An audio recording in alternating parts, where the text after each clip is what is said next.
الحمد لله وكفى، وصلاة وسلاما على عباده الذين اصطفى، وبعد، مع اسم الله تبارك وتعالى الباسط. قال تعالى: والله يقبض ويبسط وإليه ترجعون. يبسط أي يوسع، يبسط أي ينشر وينثر. يبسط أي هو الذي بسط الأرض للأنام ونسر ونشر فيها أقوات العباد وفق مشيئته وإرادته جل في علاه. باسط هو الموسع في الأرزاق،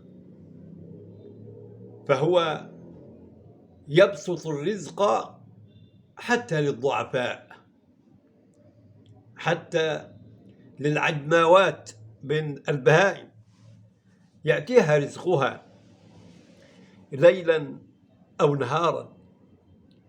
ويبسط رحمته على قلوب العباد أيضا، هذا من البسط. وجاء في قول النبي عليه الصلاة والسلام فيما أخرجه أبو داود: إن الله هو المسعر القابض الباسط الرازق. وكثير البذل والعطاء، وهذا من معنى اسمه الواسع.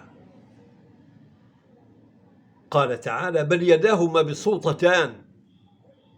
وبسطه ليديه في حقنا معلوم،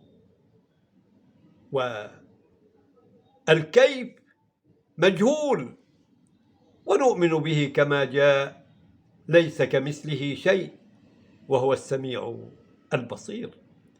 هذا، وصل اللهم وسلم وبارك على سيدنا محمد.